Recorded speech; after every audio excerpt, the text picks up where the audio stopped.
Welcome back to the channel. This is the Action Figure Grader. It is time to clean out my watch list. I've got a bunch of stuff that has closed here recently that was on my watch list, and so it's a nice mishmash of not only loose figures, baggies, vehicles, mint on cards, a pretty good assortment here.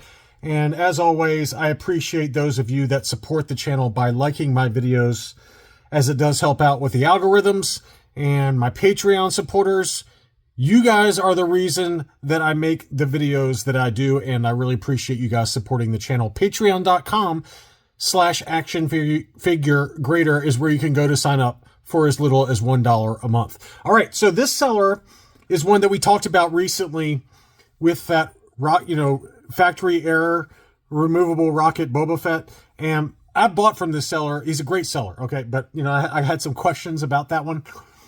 He had some nice baggies. These were some really nice looking baggies. I can't remember which one this is. I think it's the SWD baggie or B. I can't remember. I can't keep them straight. I'm too lazy to go look it up.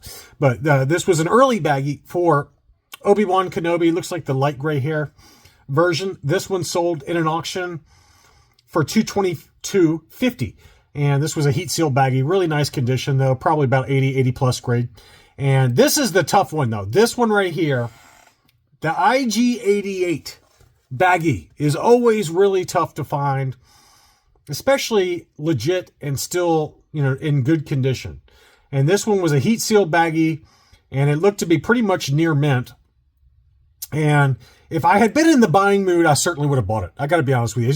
It's one I've been looking for, and I'm like, I just would like to have an IG-88 baggie to go with the other 15,000 loose graded that I've got.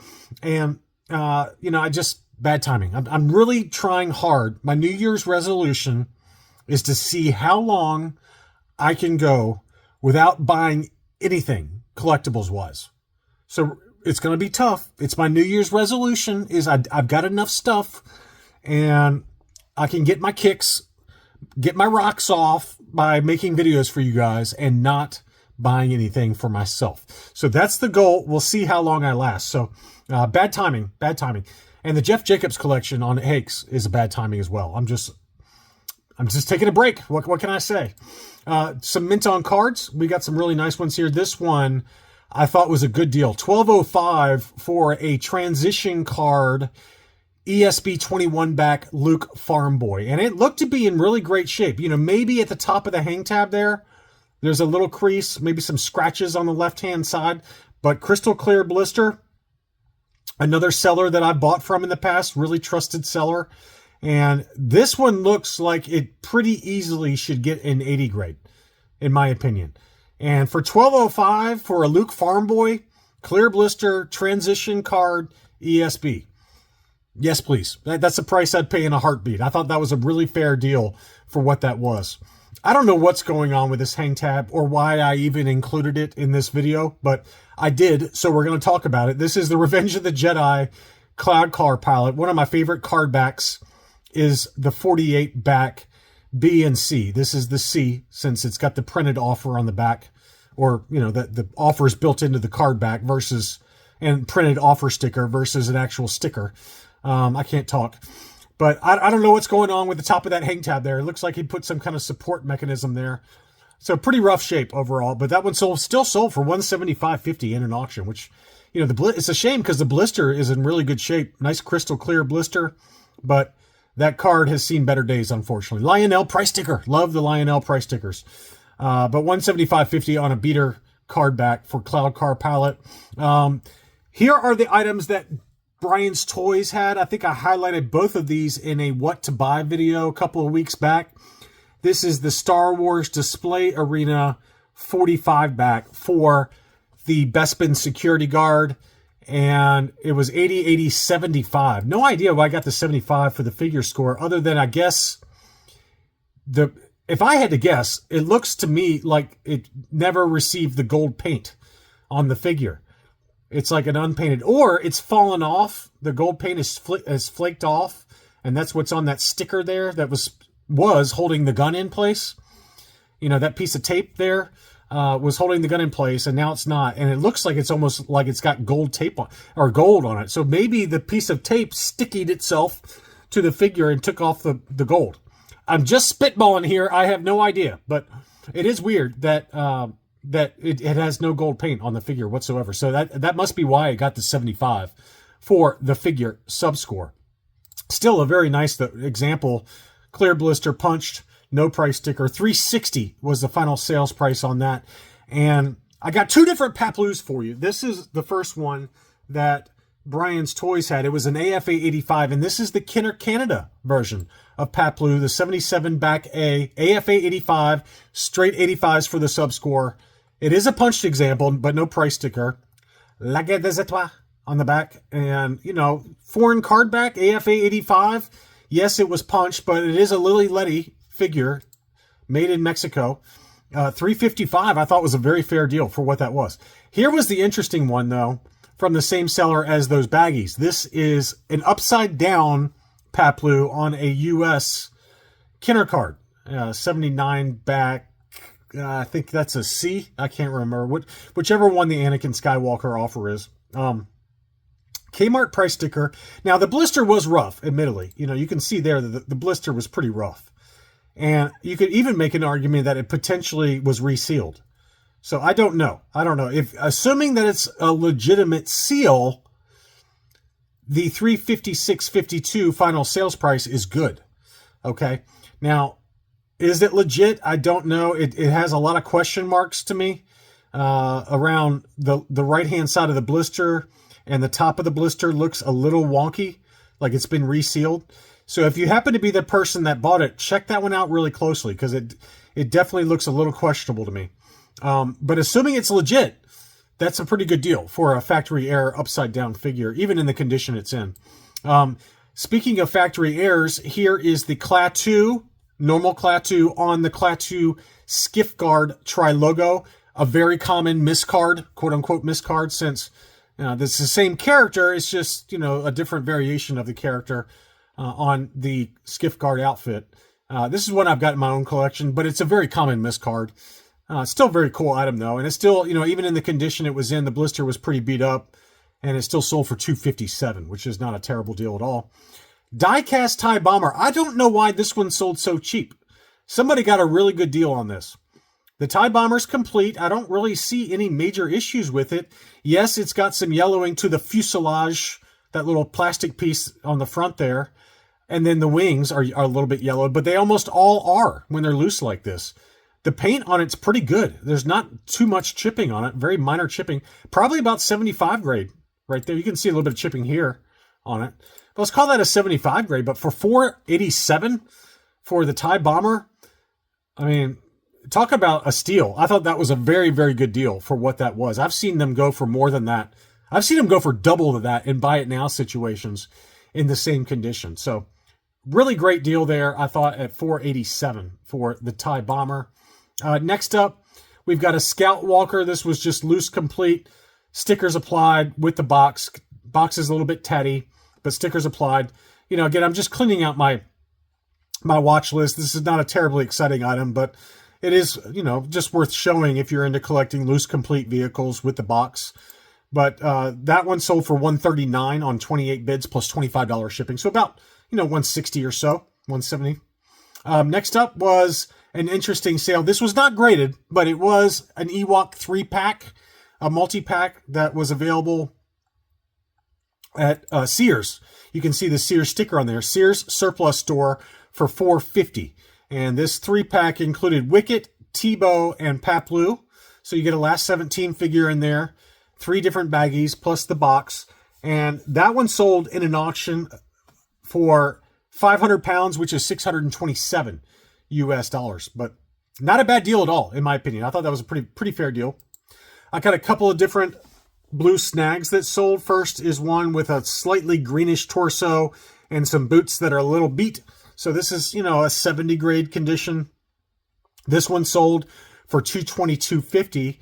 And then Anderson Enterprises, not somebody I know personally, but always has nice stuff on his eBay page. This was a really nice looking blue snags with, unfortunately, some hand rub His left hand had some major rubs to it. The boots were gorgeous, though. Look how beautiful those boots were. No toe dent version. Probably about an 80 grade. Hopefully it gets an 80 grade, whoever bought it, if you decide to grade it. I think it's worthy of an 80 grade, in my opinion, but you know, those hand rubs might get it down to a 75 plus. They grade blue snags super tough, super tough.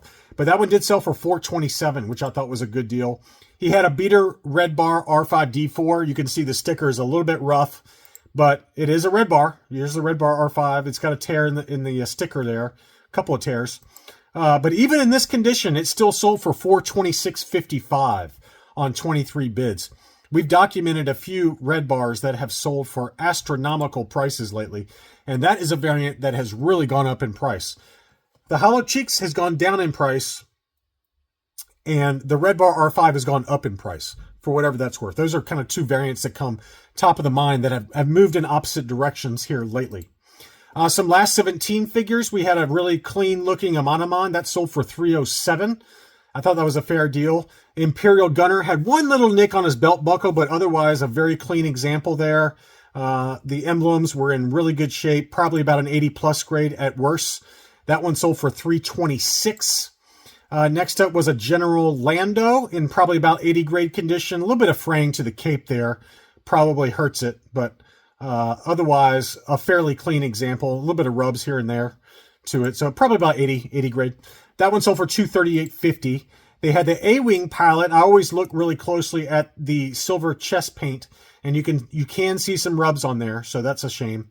But otherwise, a very clean figure. There's a nice close-up there that shows the paint rubs on that chest, that silver piece. That's the first thing that always gets paint rubs on the A-Wing palette. It's really annoying. So when you find a clean one with that silver paint on his chest that's super clean, that's what you want to go for. I check that, and I always check the hands. The hands always seem to get paint rubs on it too. That one sold for $395 though. That's a pretty solid number. Here was a yak face. Looks like it's maybe got a little bit of torso yellowing and a few scratches on his hands, a few scratches on the boots. Probably about an 80 grade at best. Still sold for $680. The times have changed when you could buy an AFA 85 for $650. I mean, now the loose complete, at least here in the US, they're going for that, $650 to $700. You guys in Europe, you can probably get them for cheaper because you had a lot more of them over there. But at least over here, for whatever reason, yak faces are still expensive, and I don't know why, just given how many of them there are out there. Every single week, there's yak faces being listed, both graded and ungraded on eBay, and they still sell for big money. Next up, I got two different R2-D2 pop-up lightsabers. First is the cleaner example. The sticker was yellowing, but still in pretty good shape. I would say this is probably about an 80 grade in today's market. I've never tried to send one in to be graded, but to me, this feels like an 80 grade just because of the sticker. That one sold for $540. And then here's another one with also kind of a yellowish sticker. That one sold for $466 in a buy it now. Both of those I thought were very fair prices for what they were. This is probably 75 plus, maybe a low 80. And then this one was probably a low 80 or 75 plus, just depending on what kind of mood the grader's in if you decided to grade them. But, these are not necessarily need to be graded. I'm just saying, giving you an idea of where I think they would probably grade out. Next up is the very rare Tri-Logo Indoor Chase Play Pack. And this included a speeder bike, 2 biker scouts, Leia Endor, and Wicket. Now, this was not complete, okay? Leia was missing, it looks like, her weapon, and Wicket was missing his spear, and I think they came in baggies, like the biker scouts. So the biker scouts are actually still in the baggies, and it did include, obviously, the box as well as the catalog and, instruction sheet, things like that. So this is a very rare set, though, even in the condition it's in. You can always, probably find the baggies later for Wicket and Leia. And then you'd have in my opinion, a pretty nice set there. But anyway, it did include the flaps, both flaps for the speeder bike, as you can see there. And that box is what you're really buying here. I mean, the boxes for these are very tough to find, but a very cool item. Obviously, they had the Indoor Chase, you had the Hoth Rescue, the Ewok Combat play pack. I mean, I think those are the three. There might be another one. I don't know. But that one sold for $701. And we've seen, I think, all three of them now on Gold Star Tech's website at auction. And I think this is the third of the three. We've already seen the Ewok catapult set, the Hoth rescue set, and then now the indoor chase set. So very interesting to see all three of those sell. What was really interesting from Gold Star Tech were the Polish bootlegs. And the Facebook bootleg group, somebody posted, JS, who's a friend of mine, he posted about the fact that this is either a second or a third generation Polish bootleg Hoth Stormtrooper. Came out about mid-1990s. And it's just interesting because on the bootleg groups, if you tried to sell them at this price, it would sit. Nobody would buy them. But this one sold for $338. And the prune face with the gold face, this is absolutely a third gen. That sold for $222. And, you know, in the bootleg groups, these prices would be probably, I don't know, 50% above where they usually sell. So I was surprised that they sold for that high. And there were some others. I didn't include them in this video, but there were some others that sold as part of this lot that Gold Star Tech had, and all the prices were way up. So maybe that's a sign that some of you guys out there who are just getting into the Polish bootlegs are making some bids on these. But I love the Polish bootlegs. I think that they are a really unique piece of collecting history that tells a cool story about one of the countries that had an embargo on the license figures because of the Cold War, because of communism and the U.S. and, you know, just all the issues between our countries during that time period. And here we are in 2024, and it's all happening all over again. So history is doomed to repeat itself, for whatever that's worth. Anyway, I hope you enjoyed this video. Kind of a nice mishmash of different items, a watch list clean out video, if you will. Thank you as always for watching, and I'll be back soon.